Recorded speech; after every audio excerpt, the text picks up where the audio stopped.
నాన్న, నేను మేజర్ని. నాకు ఇష్టమైన వాడిని పెళ్లి చేసుకునే హక్కు నాకుంది.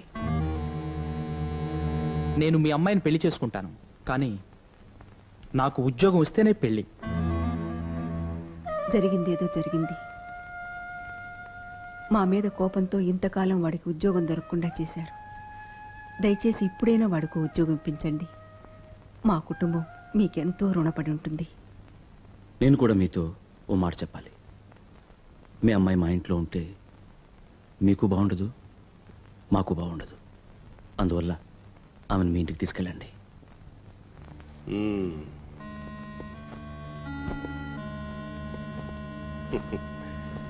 నేను మాటిస్తున్నాను, ఈ పెళ్లి జరిపిస్తాను. నాన్న, మీ కొడుకు ఉద్యోగం ఇప్పిస్తాను. Thank you sir.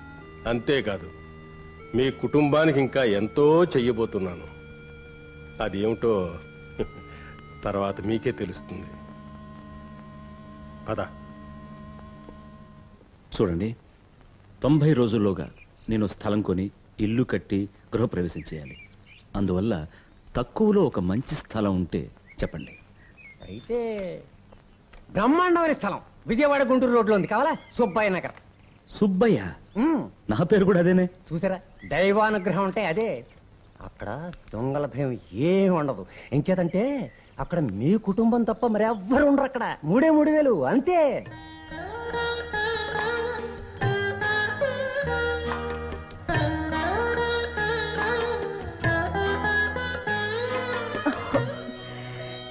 పెళ్లి నాడు పెట్టుకుని ఉంగరం, అందుకే రావటం లేదు. పెళ్ళైన తర్వాత నేను నిన్ను చాలా బాగా సంతోషంగా చూసుకుంటున్నానుగా. అందువల్ల నువ్వు లావైపోయావు, నీ వేళ్ళు లావైపోయావు. నేను సాయం చేయనా? 1 2 రెడీ 3. సారీ. ఏమైంది సుబ్బయ్య నీకు? నన్ను క్షమించండి సార్. నేను మంచి స్థలం చూశాను. నా భార్య చేతికి ఉన్న ఉంగరం అమ్మేసి ఆ స్థలం కొందాం అనుకున్నాను. అది ఊడు రాలేదు సార్. అందువల్ల మీరు 3,000 అప్పిస్తే ఏ రోజు ఆ ఉంగరం వస్తుందో ఆ రోజు మీ డబ్బు మీకు తిరిగి ఇచ్చేస్తాను. కాదనకండి సార్. లక్ష్మి, లక్ష్మి, వస్తున్నా. లక్ష్మి, వస్తున్నానండి. నేను చేసిన శపథం చెల్లించుకోబోతున్నాను లక్ష్మి. మా ఓనర్ కాళ్ళ వెళ్ళపడి బుజ్జగించి ఇదిగో 3,000 తెచ్చాను.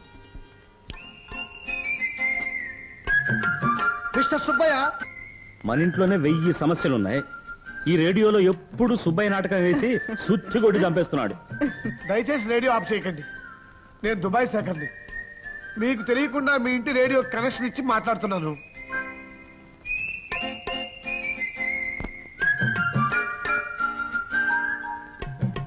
ఇది నా ఒరిజినల్ పాస్పోర్టు. ఇది నా దుబాయ్ ఉద్యోగం కాంట్రాక్టు. ఇండియా లెక్కల ప్రకారం నాకు నెలకు 10,000 రూపాయలు జీతం. ఇక ఆరోగ్యం అంటారా, ఇది నా హెల్త్ సర్టిఫికెట్. చట్ట ప్రకారం ఇంకో ఏడాది వరకు దుబాయ్కి నా వెంట ఎవరిని తీసుకువెళ్ళటానికి ఒప్పుకోరు. కానీ ఇంకో ఏడాది వరకు నేను పెళ్లి చేసుకోకుండా ఉండటానికి నా మనసు ఒప్పుకోవటం లేదు. నా సమస్య ఆ దుబాయ్ షేక్ గారికి అర్థం కాదు. అందుకని దయచేసి మీరు ఈ పెళ్లి జరిపించేస్తే నేను దుబాయ్ వెళ్ళి 366వ రోజున వచ్చి సుళ్ళూరు నా వెంట తీసుకెళ్ళిపోతాను. అంతవరకు దుబాయ్లో సుళ్ళు ఫోటోతోనే కాపురం చేస్తానండి. సాధారణంగా ఈ ఇంట్లో అన్ని నిర్ణయాలు నేనే తీసుకుంటాను. ఏమండి, ఒకసారి ఇలా వస్తారా? ఇప్పుడే వస్తా. ఏ నిర్ణయం తీసుకోవాలో అడగటానికి వెళ్తున్నాడా? చూడండి, ఈడొచ్చిన పిల్లను ఎంతకాలం మన ఇంట్లో ఉంచుకోగలం? అదంతా నాకు తెలియదు లక్ష్మి. నా మొదటి సమస్య ఇల్లు కట్టడమే. అది కాదండి, అదుపు తప్పిన పిల్ల ఆనకట్ట తెగిన గోదావరి ఒక్క తీరేనండి. అవి ఎప్పుడు మన ముంచుతాయో తెలియదు. 24 ఏళ్ళు వచ్చిన పిల్ల మరుక్షణం ఏం చేస్తుందో దానికే తెలియదు. ఆ వయసు ఎలాంటిదండి? చూడండి, వాళ్ళిద్దరికీ సంబంధం ఏర్పడింది. కానీ మన అదృష్టం అది రేడియో వరకే వచ్చిందండి. లక్ష్మి, దయచేసి నా మాట వినండి.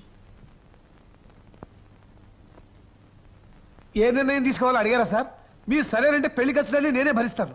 ఒకవేళ పిల్లకి ఏదైనా చేయించాలని మీరు ఆశపడితే ఒక్క బంగారు గొలుసు మాత్రం చేయించండి చాలు. మా పిల్లకి ఎన్నో చేయాలనే ఆశ మాకు ఉంది. కానీ ఇప్పుడు అవకాశం లేదు. అందువల్ల ప్రస్తుతానికి తాళిబొట్టు మాత్రం మేము చేయిస్తాం.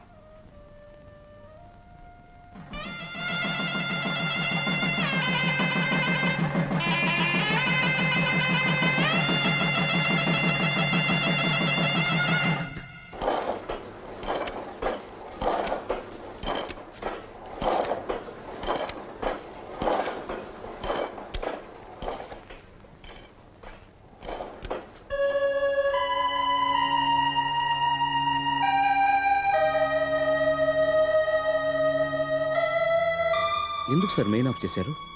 మూలిగే నక్క మీదే తాటిపండు పడుతుందనే సామెత నీ విషయంలో అక్షరాలా నిజమైంది. ఏమిటి సార్ మీరు అనేది? ఏమిటో బయటికి వెళ్ళి నువ్వే చూడు. ఏమైంది సార్? నా నోటితో నేను చెప్పలేనయ్యా, వెళ్ళి నువ్వే చూడు.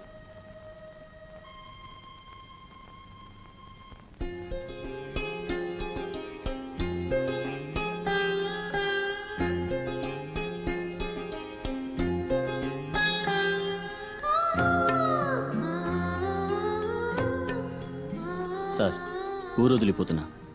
పోతున్నావా పోతున్నారా? మీ అమ్మాయి లేపుకెళ్ళేంత అయోగ్యుని కాదు సార్ నేను. పెట్టిన అన్నం తింటూ మరుగుమన చుట్టల్లా మురుగుతూ ఓ ఇంటి కుక్కలా ఇంతకాలం బ్రతికాను. కానీ ఇప్పుడే నా గురించి, నా భవిష్యత్తు గురించి ఆలోచించడం మొదలుపెట్టాను. బ్రతుకు తెరువు కోసం బొంబాయి బయలుదేరుతున్నాను. నాన్న, ఆయన్నప్పుడప్పుడు ఉత్తరాలు రాయమని చెప్పాను. అది కూడా మీ ప్రెస్ అడ్రస్కే. మీరా ఉత్తరాలు చింపి చదివిన తర్వాతే నాకు ఇస్తే చాలు. అలాగే తను నాకు రాసే ఉత్తరాలు కూడా మీకు ఇస్తుంది. మీరు చదివిన తర్వాతే వాటిని నాకు పోస్ట్ చేయండి. నేను మంచి పదవిలోకి వచ్చిన తర్వాత మీ అమ్మాయిని పెళ్లి చేసుకోవడానికి మీ అనుమతి కోరతాను. అప్పుడు మీరు అడ్డు చెప్పాలనుకుంటాను.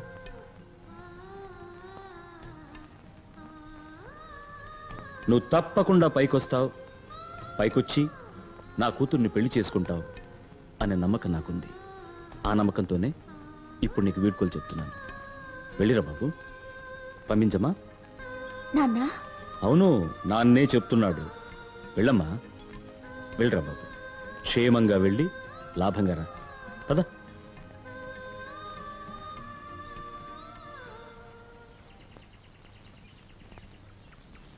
ఇలాంటి సమయాల్లోనే నువ్వు ధైర్యం చిక్కిపెట్టుకోవాలి సుబ్బయ్య.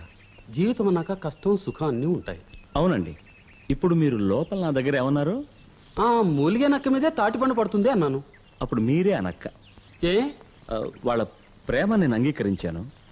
వాళ్లకు పెళ్లి చేయబోతున్నాను. అప్పుడు మీరేగా డబ్బు ఇవ్వాలి, అప్పుడు మీరేగా మూలిగేనక్క.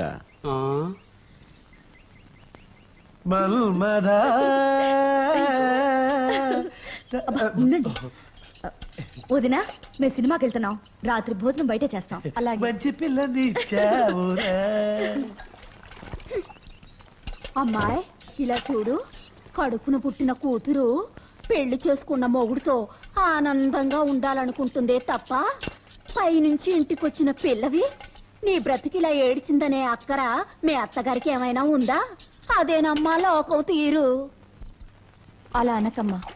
మా అత్తగారికి ఎప్పుడు నా గురించే బెంగ. పాపం ఆవిడేం చేస్తుంది?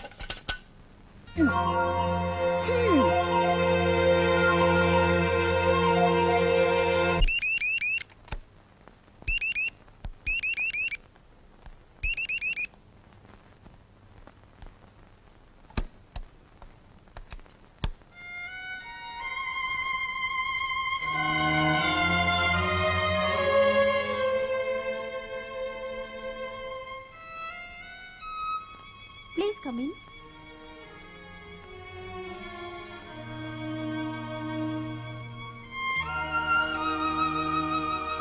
Take your seat.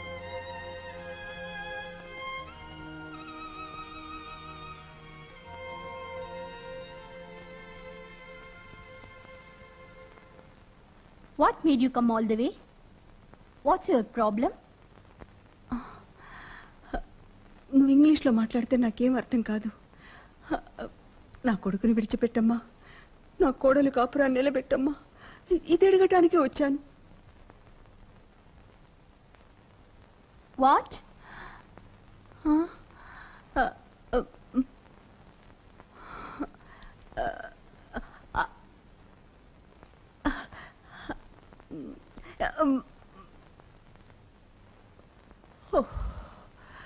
Oh God.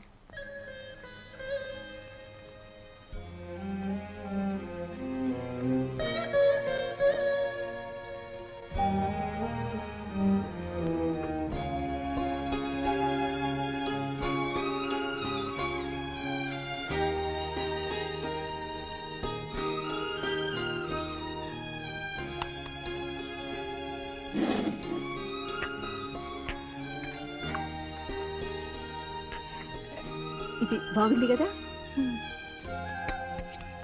ఇది బాల ఇది ఇది నా కొడుకు. ఓ ఇది నా కొడుకు, వాడు పెళ్ళాం. ఇది నువ్వు, ఇది బాగోలా.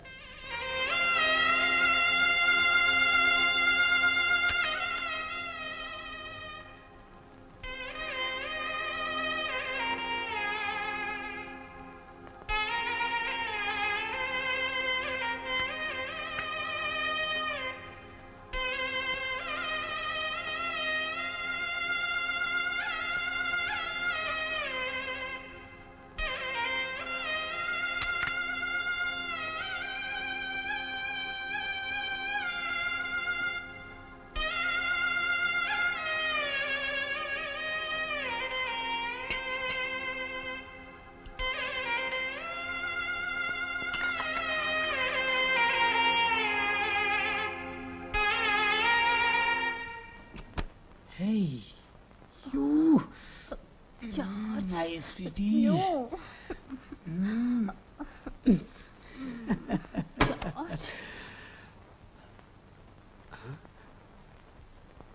What the hell is going on here?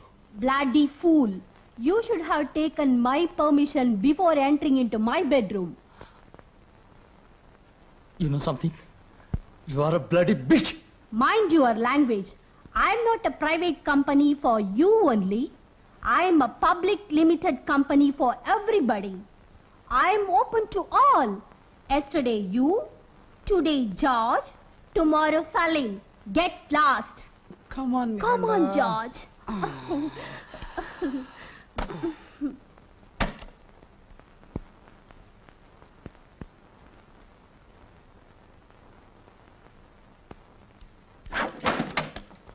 ఇంకా బాగా పెద్ద పశువు తీసుకొచ్చాను. దా దా దా దా దా దా. జు. ఓ ఓ ఓ